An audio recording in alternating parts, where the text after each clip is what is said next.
Napansin mo na ba na nangangati ang iyong palad kamakailan, lalo na ngayong March? Maraming tao ang nag-isip na isa lang itong karaniwang pakiramdam, ngunit sa maraming kultura, pinaniniwalaan na ang pangangati ng palad ay isang malakas na senyales na maaaring may paparating na pera sa iyong buhay. Sinasabi pa ng iba na maaari itong mga hulugan ng biglaang swerte sa pera o kahit isang panalong sandali sa loto.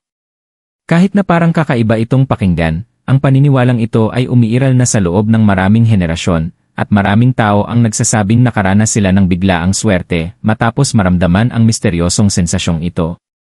Kaya ano nga ba talaga ang ibig sabihin kapag nagsimulang mangati ang iyong palad? Isa lang ba itong pagkakataon o maaaring isang nakatagong senyales na may swerteng mangyayari sa iyong buhay? Para sa maraming tao, ang pangangati ng palad ay maaaring mukhang isang maliit at walang kahulugang pakiramdam. Kadalasan, kinakamot lang natin ito at ipinagpapatuloy ang ating araw nang hindi na ito gaanong iniisip. Ngunit sa maraming bahagi ng mundo, lalo na sa mga lumang tradisyon at paniniwalang kultural, pinaniniwalaan na ang pangangati ng palad ay may mas malalim na kahulugan. May mga naniniwala na maaari itong maging isang malakas na senyales na konektado sa pera, swerte, at mga hindi inaasahang pagkakataong pinansyal. Ang mga kwento tungkol sa paniniwalang ito ay naibabahagi na sa loob ng maraming henerasyon. Sinasabi ng mga lolo't lola noon na kapag nagsimulang mangati ang iyong palad sa isang partikular na sandali, maaaring ibig sabihin nito na may paparating na pera sa iyong buhay. May iba namang naniniwala na maaari pa itong maging senyales ng biglaang swerte, tulad ng pagkapanalo sa isang premyo o pagtanggap ng hindi inaasahang pera.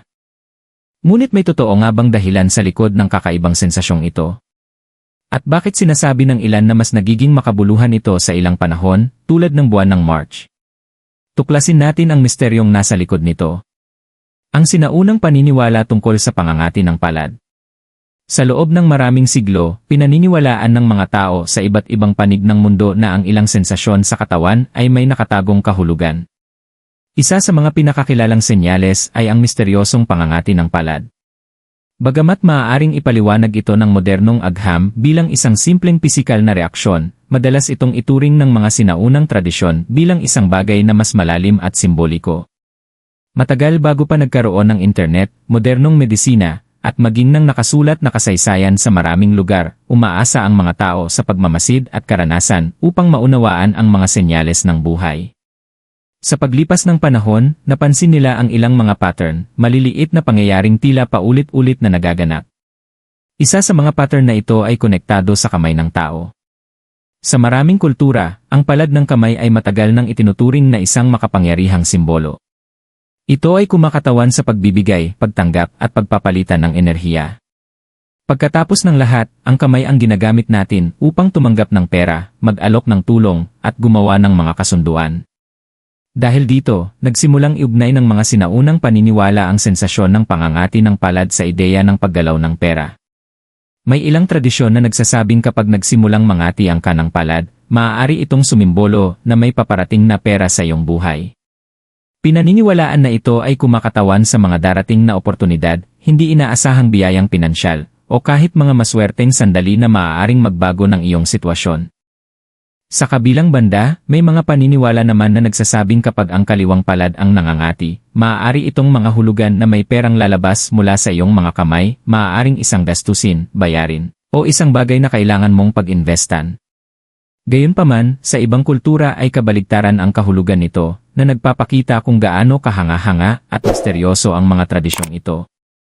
Ang lalong nagpapainteres sa paniniwalang ito ay kung gaano ito kalaganap sa iba't ibang bahagi ng mundo. Mula Europa hanggang Asya, at maging sa ilang bahagi ng Afrika at Amerika, may mga katulad na kwento na umiiral. Madalas itong ipinapasa ng mga lolo't lola at matatanda sa mga susunod na henerasyon, na sinasabihan ang mga kabataan na magbigay pansin kapag nagsimulang mangati ang kanilang mga palad. Siyempre, walang makapagsasabi ng may ganap na katiyakan kung ang mga senyales na ito ay tunay na nakapaghuhula ng mga pangyayaring pinansyal. Ngunit patuloy na nabubuhay ang mga kwentong ito, hindi lamang dahil sa tradisyon, kundi dahil maraming tao ang nagsasabing nakaranas sila ng kakaibang mga pagkakataon. May ilan na nakakaalala ng mga sandaling nangati ang kanilang palad, at di nagtagal, nakatanggap sila ng pera, regalo, o hindi inaasahang oportunidad. At kung ang mga sandaling ito man ay purong pagkakataon lamang o may mas misteryosong dahilan, isang bagay ang tiyak, ang paniniwalang ito ay nananatiling buhay sa loob ng maraming henerasyon. Patuloy na nagbibigay ng kuryosidad tuwing may makakaranas ng bigla at hindi maipaliwanag na pangangati sa kanilang palad. Bakit mas madalas ito mangyari tuwing March? Habang nagbabago ang mga panahon at nagsisimulang magbukas ang isang bagong yugto ng taon, maraming tao ang nagsisimulang magbigay ng mas pansin sa maliliit na senyales sa kanilang paligid. Ang buwan ng March, lalo na, ay matagal nang iniugnay sa pagbabago, panibagong simula, at mga bagong oportunidad.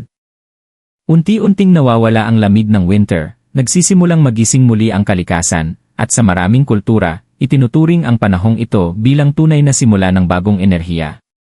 Dahil sa pagbabagong ito, may ilang tradisyonal na paniniwala na nagsasabing ang March ay may dalang espesyal na momentum.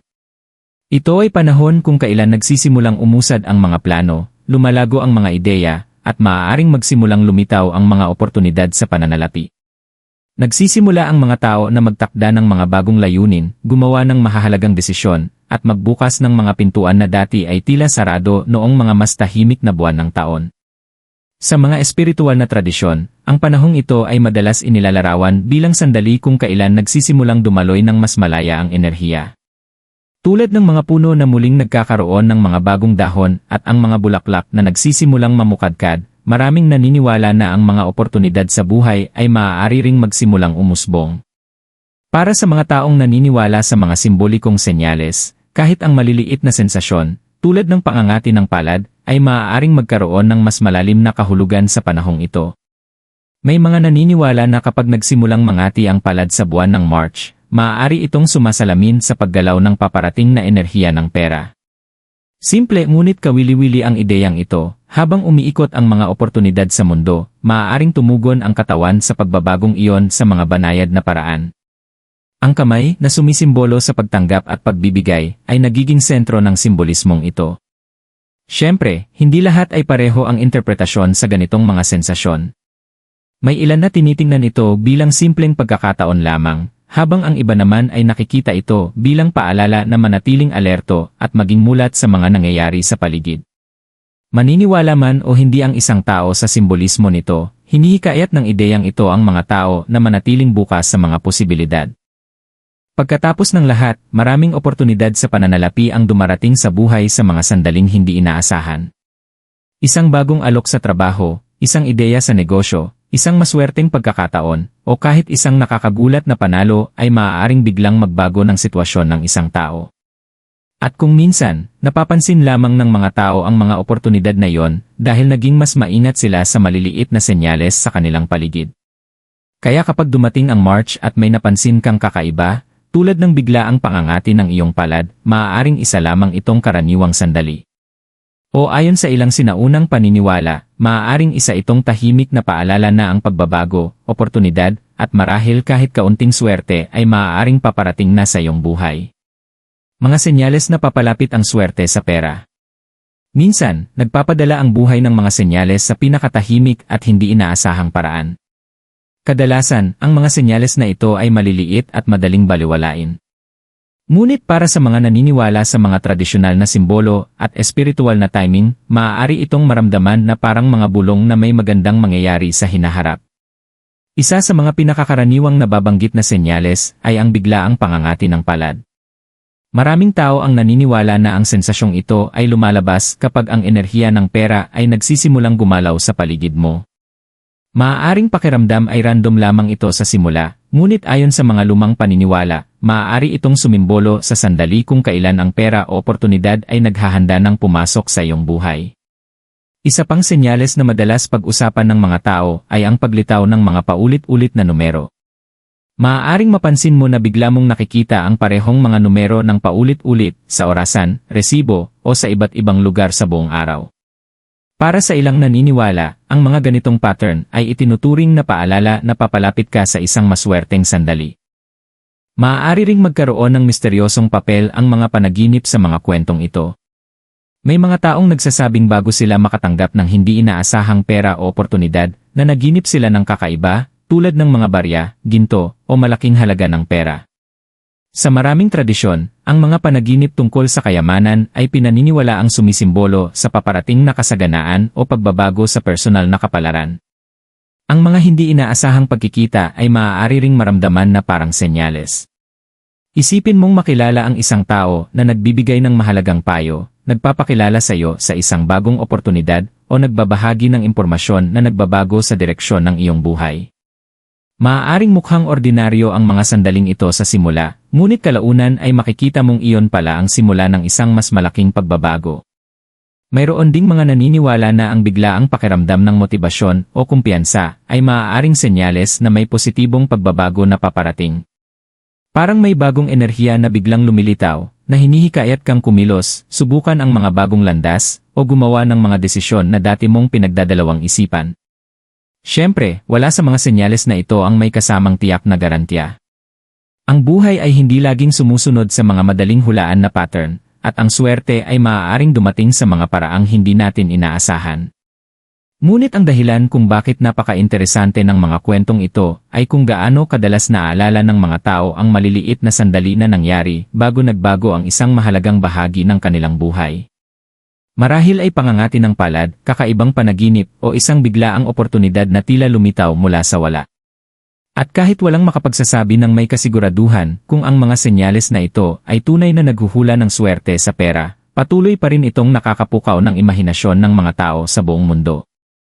Dahil kung minsan, ang pinakamaliit na senyales ay sapat na upang tayo ay huminto sandali at mag-isip kung ang buhay ay tahimik na naghahanda ng isang sandali ng swerte na hindi natin inaasahan. Ang koneksyon nito sa Lotto Lock. Sa maraming paniniwalang konektado sa pangangati ng palad, isa sa mga pinakakawili-wiling ideya ay ang ugnayan nito sa biglaang swerte sa pera, lalo na pagdating sa pagkapanalo sa loto. Sa loob ng maraming taon, kumalat ang mga kwento tungkol sa mga taong nakaramdam ng kakaibang sensasyon sa kanilang mga kamay bago sila makatanggap ng hindi inaasahang pera. Sa maraming kultura, pinaniniwalaan na ang kamay ng tao ay may malakas na koneksyon sa kapalaran at oportunidad. Dahil ginagamit natin ang ating mga kamay upang tumanggap ng pera, pumirma ng mga kasunduan, at magpalitan ng halaga. May ilang tradisyon na naniniwala na ang palad ay maaaring magsilbing isang uri ng senyales kapag may paparating na paggalaw sa pananalapi. Mas nagiging kapanapanabik ang paniniwalang ito kapag iniugnay ito ng mga tao sa mga larong nakabase sa tsamba, tulad ng loto. Maraming naglalaro ng loto ang nagbibigay pansin sa maliliit na senyales na pinaniniwalaan nilang maaaring magpahiwatig ng isang maswerteng sandali. Para sa ilan, ang pangangati ng palad ay isa sa mga senyales na iyon. Isipin ng isang tao na biglang nakaramdam ng pangangati sa kanyang kamay ilang oras bago bumili ng lotto ticket. Sa simula, maaaring hindi niya ito bigyan ng gaanong pansin. Ngunit kung ang ticket na iyon ay kalaunan ay manalo, ang sandaling iyon ay biglang magmumukhang mas misteryoso. Nagiging kwento ito na paulit-ulit niyang ikinukwento, isang maliit na detalye na ngayon ay tila may malalim na kahulugan. Sa paglipas ng panahon, ang mga ganitong kwento ay kumakalat mula sa isang tao patungo sa iba. Ibinabahagi ito ng mga kaibigan, inuulit ng mga pamilya, at kalaunan ay nagiging bahagi ng mga alamat tungkol sa swerte at kapalaran. Bagamat walang siyentipikong ebidensya na nagpapatunay na ang pangangati ng palad ay maaaring magpahiwatig ng panalo sa loto, patuloy pa rin itong nahuhuli ang imahinasyon ng maraming tao. May ilang naniniwala na kapag nagsimulang mangati ang palad, maaaring paalala ito upang maging mas mapagmatsyag sa mga oportunidad. Maaaring hinihikayat nito ang isang tao na magtiwala sa kanyang kutob, sumubok ng maliit na panganib, o magbigay pansin sa mga sandaling maaaring magdala ng hindi inaasahang gantimpala. Siyempre, ang swerte mismo ay hindi mahuhulaan. Walang senyales ang makapagbibigay ng garantiya ng panalong tiket o biglaang kayamanan. Gayunpaman, patuloy pa ring umaasa ang mga tao sa mga bihirang sandali kung kailan ang kapalaran ay biglang lumilitaw mula sa wala na nagbabago sa isang ordinaryong araw tungo sa isang hindi malilimutang karanasan. At marahil iyon ang dahilan kung bakit nananatiling napakalakas ng ideya tungkol sa pangangati ng palad. Kinakatawan nito ang posibilidad na may isang bagay na nakakagulat na naghihintay sa susunod na sandali, marahil ay isang maswerteng pagkakataon na kayang baguhin ang lahat. Ano ang dapat mong gawin kapag nangangati ang iyong palad? Kapag napansin ng isang tao na nagsisimulang mangati ang kanyang palad, ang unang reaksyon ay kadalasang simpleng pag-usisa. Karamihan sa atin ay agad itong kinakamot at ipinagpapatuloy ang ating ginagawa sa araw. Ngunit para sa mga naniniwala sa mga tradisyonal na senyales at simbolo, ang maliit na sensasyong ito ay maaaring isang sandaling dapat pagtuunan ng pansin. Maraming sinaunang paniniwala ang nagsasabi na kapag nangangati ang iyong palad, magandang pagkakataon ito upang sandaling huminto at pag-isipan ang mga oportunidad sa paligid mo. Sa halip na tuluyang baliwalain ang sandaling iyon, tinitingnan ito ng ilan bilang paalala na manatiling alerto sa mga posibilidad na tahimik na inihahandog ng buhay. Isa sa mga karaniwang paniniwala ay ang sensasyong ito ay naghihikayat ng pasasalamat. Kapag ang mga tao ay nagpapasalamat sa kung ano ang mayroon na sila, mas nagiging bukas sila sa pagkilala ng mga bagong oportunidad kapag ito ay lumitaw. Sa ganitong paraan, ang pangangati ng palad ay hindi na lamang tungkol sa paghuhula sa hinaharap, kundi tungkol sa pagbabago ng pananaw tungo sa positibong pag-isip at pagiging mulat sa mga pagkakataon. May isa pang ideya na nagsasabing dapat mong pagkatiwalaan ang iyong kutob. Minsan, ang mga oportunidad ay lumalabas sa maliliit at hindi inaasahang paraan, isang pag-uusap sa isang bagong tao, isang biglaang ideya, o isang pagkakataon na sa una ay tila napakasimple upang bigyang halaga. Ngunit maraming kwento ng tagumpay ang nagsisimula sa ganitong maliliit na sandali. Mayroon ding mga tao na ginagamit ang sandaling ito bilang motibasyon upang kumilos. Sa halip na maghintay lamang sa pagdating ng swerte, tinitingnan nila ang senyales bilang paghihikayat upang magpatuloy, sumubok ng bago, o gawin ang isang hakbang na matagal na nilang pinag-aatubili. Siyempre, mahalagang tandaan na walang isang senyales ang makakapagbigay ng garantiya ng kayamanan o kapalaran. Ang pinakamalalaking pagbabago sa buhay ay kadalasang nanggagaling sa kombinasyon ng paghahanda, pagsisikap, at tamang timing. Ngunit marahil ang tunay na lakas ng paniniwalang ito ay nasa paraan kung paano nito hinihikayat ang pag-asa. Dahil kung minsan, ang pinakamaliit na sensasyon ay maaaring magsilbing paalala upang mas mabuting tingnan ang mga oportunidad na maaaring nabubuo na sa ating paligid. Sa huli, ang misteryo ng pangangati ng palad ay maaaring hindi kailanman magkaroon ng isang malinaw na sagot. May mga taong tinitingnan ito bilang isang simpleng pisikal na sensasyon lamang, habang ang iba naman ay naniniwala na may mas malalim itong kahulugan na konektado sa swerte, oportunidad, at paggalaw ng pera.